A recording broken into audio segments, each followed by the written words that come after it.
Son muchos días de protestas, de manifestaciones, una cifra importante de muertos, en su mayoría jóvenes infortunadamente, las decisiones del presidente Nicolás Maduro, lo más reciente con la salida de ese país de la exfiscal Luisa Ortega, lo que ocurre en la frontera con Colombia, cómo esto está impactando a nuestro país, la reciente decisión de prohibir la transmisión de los canales RCN y Caracol y los anuncios que ha hecho la exfiscal y las denuncias sobre la aparente recepción de dineros de Diosdado Cabello por parte de Odebrecht, además de muchas otras noticias. La situación en Venezuela, lo que pasa, ¿para dónde vamos?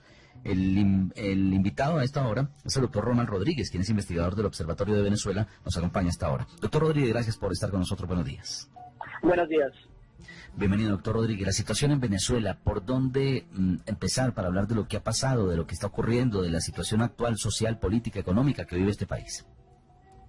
Bueno, realmente Venezuela enfrenta la peor crisis de su historia, una crisis desatada por el presidente Nicolás Maduro, quien ha ido cerrando los espacios democráticos en Venezuela, y la Asamblea Nacional Constituyente es tal vez el símbolo del establecimiento de una dictadura.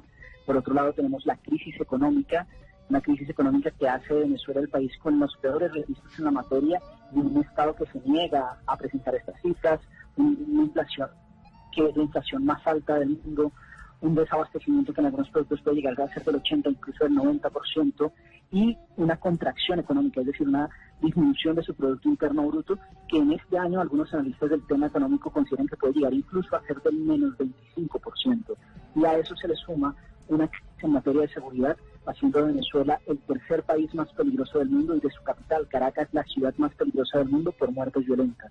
En este orden de ideas, tenemos un vecino que está pasando por su peor momento y que tiene en estas circunstancias un gobierno que se niega a reconocer lo que está sucediendo y que por el contrario ha agudizado la crisis.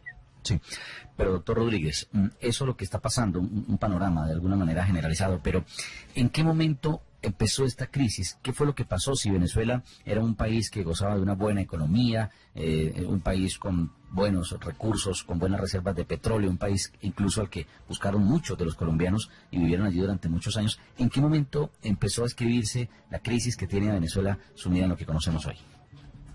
Bueno, realmente la crisis que vive Venezuela inicia en los años 90, cuando la gente se desconecta de sus partidos políticos, de los partidos tradicionales venezolanos, Acción Democrática y COPEI, el uno socialdemócrata y el otro socialcristiano. Fueron partidos que no entendieron las demandas de la población y se fueron desconectando de la base popular. En ese momento, el descontento, la molestia, la lógica de la corrupción permitió que una persona que no hacía parte del sistema político como tal, sino que era una persona extrasistema, pudiese llegar a la presidencia y cambiar a la Constitución en 1999, y después ese proyecto político se fuera tomando cada vez más espacios del Estado venezolano, fuera transformando el sistema económico, fuera transformando la lógica de seguridad. Es un proceso de degradé bastante acentuado. Fueron 18 años de malas decisiones, no es única y exclusivamente responsabilidad del actual presidente Nicolás Maduro.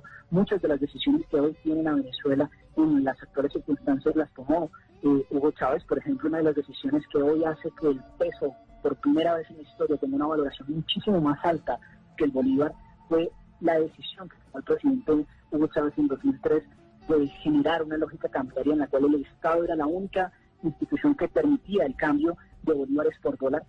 El degradé de esa situación fue llevando a una pérdida de valor adquisitivo en el bolívar. Incluso en un momento determinado, en el 2007, le quitaron 3 ceros al bolívar para supuestamente hacer un bolívar fuerte, pero hoy de ese bolívar fuerte no queda nada. Hoy en la zona de frontera, pues se puede ver la degradación de la moneda venezolana. Hace un año, a esta fecha, a agosto, el billete de mayor denominación en Venezuela era el billete de 100 bolívares.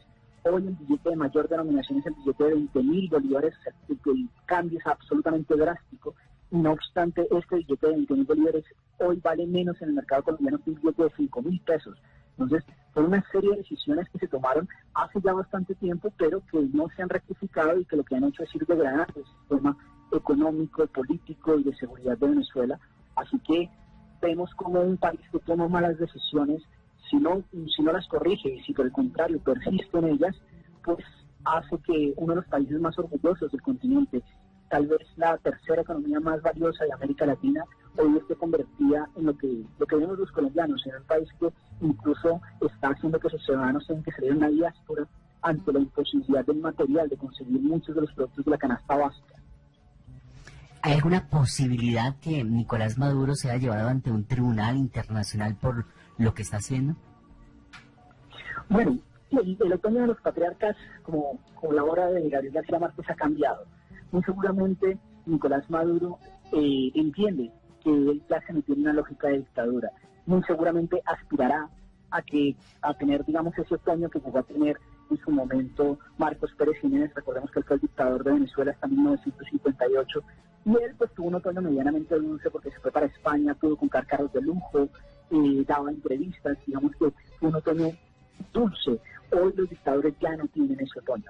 Hoy los dictadores, cuando salen del ejercicio del poder, y Nicolás Maduro, salvo que sufra o padezca una enfermedad, sabe que no va a morir en el ejercicio del poder y que algún día va a tener que pagar por todo lo que ha hecho. Y ahí es, digamos, la importancia de mucha de la información que, por ejemplo, hoy ha estado entregando la fiscal Luisa Ortega, o de las investigaciones y de los requerimientos que desde diferentes lugares del mundo se están haciendo al gobierno venezolano, porque esto permitirá que en el futuro Nicolás Maduro tendrá que pagar por todas las acciones que tomó su gobierno durante estos años, y particularmente algunas que son violadoras de derechos, como han sido las represiones en el marco de estas protestas durante ya casi 5 meses, y particularmente también todos los casos de corrupción por los cuales se ha caracterizado el gobierno venezolano. Sí, doctor Rodríguez, mire, se conoció al comienzo de esta semana que el gobierno de Nicolás Maduro iba a hacerle seguimiento a las cuentas o redes sociales de las personas que publicaran temas que estuvieran contrarios al régimen de Maduro, y pues más recientemente el bloqueo a los canales de televisión RCN y Caracol, canales colombianos,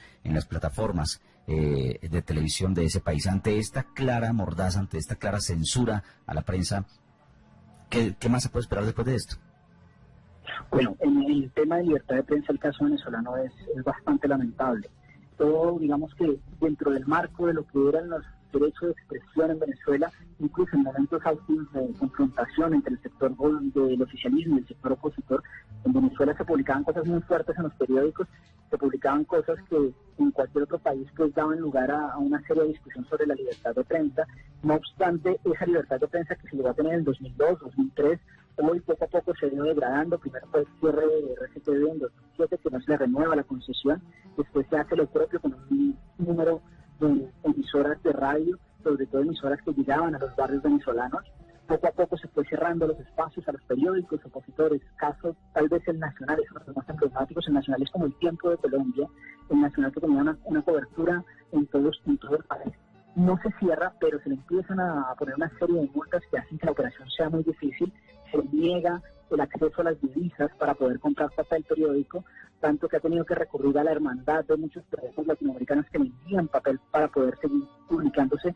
De un periódico que era de aproximadamente 150 páginas, en su edición dominical pasamos a un periódico de 10, 15 páginas, porque la lógica del gobierno fue irlos asfixiando hasta no permitirles realmente publicar sus contenidos. O el caso de tal cual un periódico que era dirigido o que es dirigido por Teodoro Petro, uno de los líderes más importantes de la izquierda histórica venezolana, fundador del MAS, al cual, por ejemplo, Gabriel García Márquez decía que el partido que debía ser copiado y emulado desde la izquierda en toda América Latina. Y este periódico, que tenía un tono bastante crítico al gobierno, pues se le asfixió al punto que ya no puede salir de forma física y su única versión es de lógica electrónica. Otros periódicos como el Universal recibieron tantas multas que tuvieron que vender los dueños, y lo compró un grupo cercano al oficialismo, cambiando su línea editorial. Hemos visto como una escalada de medidas, han ido sacando canales de televisión, RCTV Internacional, CNN, TV24, ahora salen los canales colombianos. Sin lugar a dudas estamos viendo el comportamiento de una dictadura que no está dispuesta a escuchar y a tener en los medios de comunicación posiciones disidentes, y cada vez es más difícil para los venezolanos poder expresarse libremente al gobierno, y un gobierno que ahora pretende dominar las redes sociales.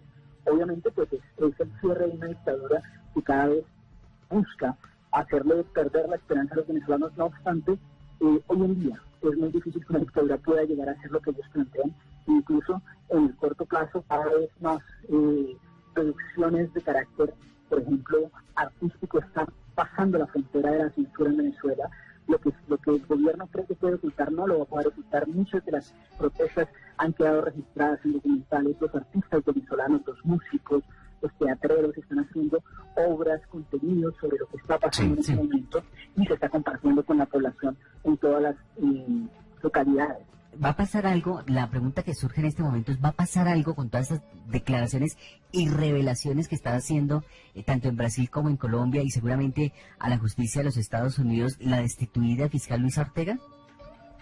Sí, muy seguramente va a tener un efecto, no un efecto inmediato, pero sí un efecto en el futuro de muchos de los líderes de la revolución, sobre todo del propio presidente, de Diosdado Cabello, de Tarek William Saab, de Tarek Al-Thani, de los, digamos, como este Olimpo chavista, de estos líderes que están siendo involucrados en muchos de los casos de corrupción de América Latina y del manejo que le han dado a las finanzas de a la lógica de riqueza que tenía este país. Recordemos que Venezuela en la década pasada vivió la mayor riqueza de su historia, riqueza que aún no se ve reflejada en Venezuela. Y obviamente pues esto van a ser medidas que en el futuro los van a afectar mucho. El chavismo está de salida, eso no quiere decir que vayan a salir hoy mismo, pero muy seguramente en 10 años muchos de estos líderes estarán pagando las consecuencias de las acciones que tomaron, y esto se deberá a la información que se está entregando en este momento y a muchas otras informaciones que se tienen sobre el régimen venezolano. Sí. Doctor Rodríguez, muchas gracias. Buen fin de semana. Gracias a ustedes por la invitación. Muy interesante. Es el investigador del Observatorio de Venezuela, Ronald Rodríguez, hablando de la crisis que que se vive en Venezuela. Hay crisis económica, social, el desabastecimiento, carácter, la ciudad más peligrosa del mundo. Una crisis que, según él, empezó en los años 90. Se cumplen ya más de 5 meses de protestas. Condena la censura de prensa y dice que debido a las declaraciones que entregará la fiscal o exfiscal Luisa Ortega, seguramente en unos 10 años, cuando el chavismo vaya de salida, estos patriarcas verán su triste otoño.